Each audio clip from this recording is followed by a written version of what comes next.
Assalamualaikum warahmatullahi wabarakatuh. Halo, perkenalkan nama saya Muhammad Nafis Raffiansyah, anggota dari kelompok 4. Kali ini kita akan membahas tentang pengolahan data yang berbasis file. Nah, mungkin tanpa kita sadari, setiap hari kita itu berinteraksi dengan file. Saat kita menyimpan tugas, saat sistem kampus menyimpan nilai, atau saat kasir itu mencatat transaksi. Nah, semuanya itu bekerja menggunakan konsep file. Nah, secara teori, file itu media penyimpanan data permanen. Tapi dalam teori prakteknya, file itu sebagai penjaga ingatan sistem. Kalau nggak ada file, setiap program yang kita jalankan itu akan hilang atau lupa saat ditutup programnya. Nah, jadi hari ini kita nggak cuma ngebahas definisinya aja, tapi juga kita akan ngebahas bagaimana file itu bekerja di dalam program, bagaimana data disimpan, dibaca kembali, dan bagaimana implementasinya dalam sistem yang nyata. Oke, kita mulai ke pengertian file. Nah, file adalah sekumpulan data yang disimpan di media penyimpanan seperti hard disk atau SSD dan dapat diakses kembali oleh program. Nah, dalam program pemrograman, file digunakan untuk menyimpan informasi secara permanen, yang artinya meskipun program itu ditutup atau komputer dimatikan, data tersebut akan tetap tersimpan dan tidak akan hilang. Nah, file itu berbeda dengan variabel di dalam program. Variabel hanya menyimpan data sementara di memori atau RAM, sedangkan file itu menyimpan data dalam jangka panjang. Jadi, secara teori, file itu kayak buku catatan yang bisa kita simpan, terus bisa kita buka lagi kapan saja. Secara teori, variabel itu disimpan di dalam RAM dan sifatnya sementara. Nah, kalau secara praktek, file itu disimpan di hard disk atau di SSD dan sifatnya itu permanen. Artinya, file itu memungkinkan sistem bekerja secara berkelanjutan. Oke, kita lanjut ke fungsi file dalam penyimpanan data. Nah, fungsi utama dari file itu sebagai tempat penyimpanan data agar dapat digunakan kembali di masa mendatang.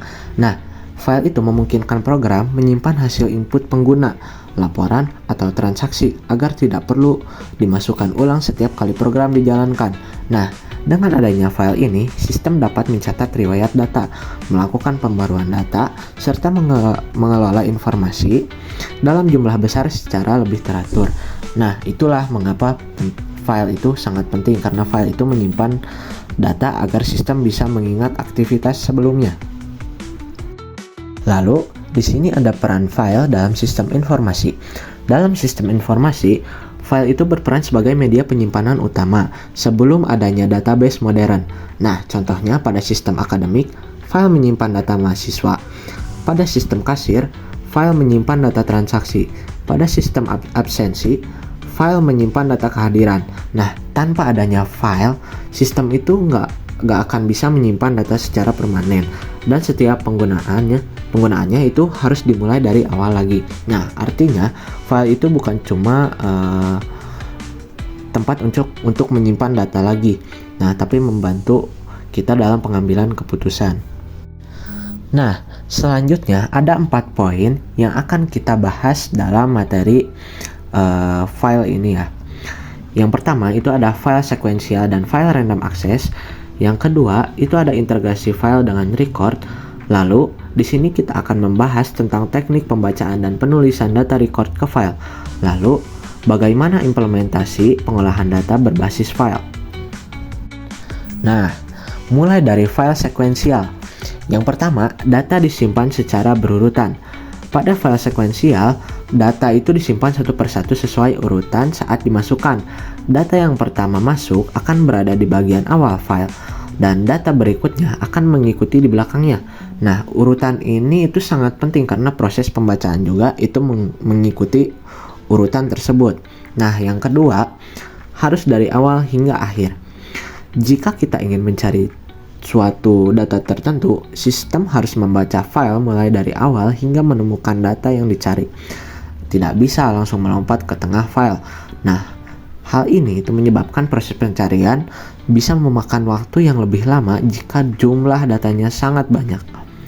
Yang ketiga, cocok untuk data yang jarang diubah. Nah, file sekuensial ini sangat cocok digunakan untuk data yang lebih sering dibaca daripada diubah. Contohnya laporan nilai akhir semester atau arsip transaksi lama. Karena jarang dilakukan perubahan, metode ini tuh cukup efektif dan sederhana. Oke, dengan saya Muhammad Fauzi Weratama di sini kita akan belajar bersama-sama mengenai file random access. Di sini ada 3 poin. Yang pertama, data dapat diakses langsung. Pada file random access, sistem dapat langsung menuju posisi data tertentu tanpa membaca seluruh isi file terlebih dahulu. Hal ini dimungkinkan karena setiap data memiliki ukuran tetap atau memiliki posisi yang bisa dihitung. Metode ini membuat akses data menjadi lebih cepat. Yang kedua, tidak perlu membaca dari awal. Berbeda dengan sequential, random access memungkinkan sistem langsung membuka data yang diinginkan. Ini sangat membantu ketika jumlah data sangat besar dan pencarian harus dilakukan dengan cepat. Ketiga, cocok untuk data yang sering diubah. File random access lebih cocok untuk sistem yang sering melakukan pengeditan atau pembaruan data, seperti sistem pegawai atau sistem inventaris barang. Karena dapat langsung mengakses data tertentu, proses edit menjadi lebih efisien. Ini adalah contoh kasus file sequential dan random access. Di sini ada file daftar nilai mahasiswa yang dibaca dari baris pertama sampai baris akhir. Ini adalah ilustrasi code-nya. Dia baris dari pertama sampai akhir. Lalu ada sistem bank yang langsung mengambil data nasabah berdasarkan nomor rekening. Dan ini adalah ilustrasi code-nya. Oke, selanjutnya kita akan belajar tentang integrasi file dengan record. Record, kumpulan beberapa field. Record adalah suatu kesatuan data yang terdiri dari beberapa bagian informasi. Record mewakili satu objek atau satu entitas. Misalnya, satu mahasiswa adalah satu record. Field, bagian data seperti nama, NIM, alamat, dan lain-lain. Field adalah bagian-bagian kecil yang menyusun record. Contohnya, dalam data mahasiswa terdapat field NIM, nama, jurusan, dan IPK. Field inilah yang menyimpan detail informasi. Tujuan digunakan untuk menyimpan data terstruktur. Dengan adanya record dan field, data menjadi lebih terorganisir dan terstruktur. Hal ini memudahkan sistem dalam membaca, menampilkan, serta mengelola data. Tanpa suatu record, data akan tersimpan secara acak dan sulit diproses. Selanjutnya, ada struktur record dalam file. Seperti teks CSV. CSV ini adalah singkatan dari Comma Separate Values. Artinya, format file teks yang isinya data dipisahkan dengan tanda koma. Biasanya dipakai buat data Excel, database, laporan keuangan, import, export, atau data sistem. Jadi, dalam format teks seperti CSV, data disimpan dalam bentuk tulisan biasa dan dipisahkan dengan tanda tertentu seperti koma. Format ini mudah dibaca oleh manusia dan mudah dibuka menggunakan aplikasi seperti Excel. Yang kedua ada biner. Biner ini seperti angka 0 dan 1 yang disebut sebagai bahasa komputer dan sulit dimengerti oleh manusia. Dalam format biner, data disimpan dalam bentuk kode mesin yang tidak dapat dibaca langsung oleh manusia. Format ini lebih efisien dan biasanya lebih cepat dalam proses pembacaan dan penulisan. Struktur file. Struktur file adalah file yang dirancang dengan format tertentu sehingga setiap record memiliki struktur tetap. Biasanya digunakan dalam sistem yang membutuhkan pengolahan data lebih teratur. Lalu di sini adalah contoh integrasi file dan record. Seperti yang kita bisa lihat di sini, dalam pengolahan data, file digunakan untuk menyimpan kumpulan record. Ini adalah strukturnya, seperti ini. Lalu ini adalah contoh implementasi dalam bahasa C. Baik, selanjutnya teknik penulisan data ke file. Ada 3 mode utama dalam penulisan data ke file. Yang pertama, mode WRT. Mode ini digunakan untuk membuat file baru atau menimpa file lama. Jika file sudah ada, maka seluruh isi file akan dihapus dan diganti dengan data baru. Contoh penggunaannya adalah biasanya digunakan ketika kita ingin membuat laporan baru atau menyimpan data dari awal. Yang kedua, mode append. Mode ini digunakan untuk menambahkan data ke bagian akhir file tanpa menghapus data sebelumnya. Mode ini cukup digunakan ketika kita ingin menambahkan data baru, misalnya data pendaftaran, transaksi, atau input user. Yang ketiga, mode biner. Mode ini digunakan untuk menyimpan data dalam bentuk biner, biasanya untuk data record yang terstruktur. Perbedaannya dengan file teks adalah file teks bisa dibaca manusia secara langsung, sedangkan file biner tidak bisa dibaca langsung tanpa program.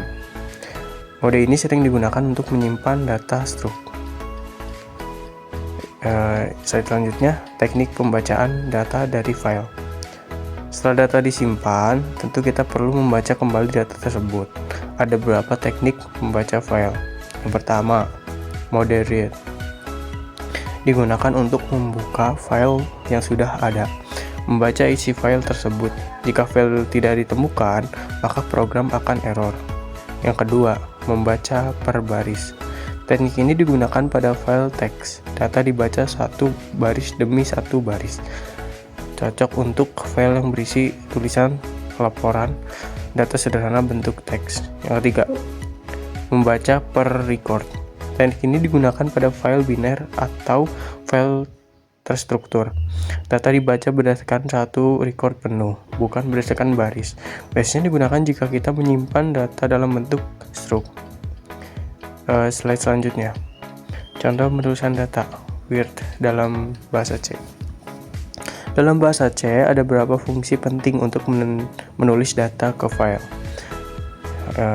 Fopen untuk membuka file, Fprint untuk menulis data, Fclose untuk menutup file.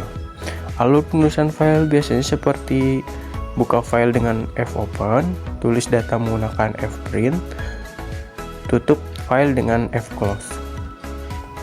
Kenapa harus ditutup? Karena jika tidak ditutup, data bisa tidak tersimpan dengan sempurna. Slide selanjutnya, contoh pembacaan data read dalam bahasa C. Untuk membaca data, kita menggunakan Fscan. Membaca data dari file. EOF menandakan akhir file. Program akan membaca data sampai mencapai EOF atau end of file.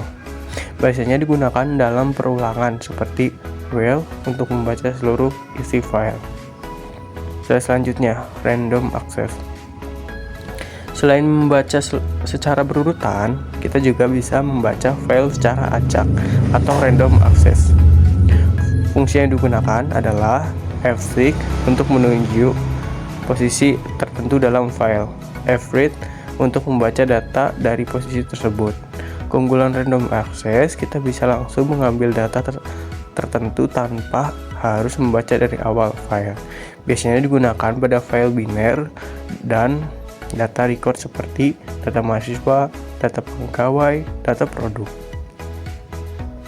Halo semuanya, perkenalkan, nama saya Muhammad Hanif Hamidi. Di sini saya akan menjelaskan implementasi pengolahan data berbasis file. Di sini ada contoh implementasinya. Yang pertama, data mahasiswa. File ini itu digunakan untuk menyimpan data mahasiswa seperti NIM, nama, jurusan, dan nilai. Yang kedua, ada data pegawai. Dalam sistem pegawai, file menyimpan informasi seperti ID pegawai, jabatan, dan gaji. Yang ketiga, data transaksi. Pada sistem kasir, file mencatat setiap transaksi penjualan yang terjadi. Dan yang keempat, sistem absensi. File menyimpan data kehadiran para karyawan ataupun mahasiswa.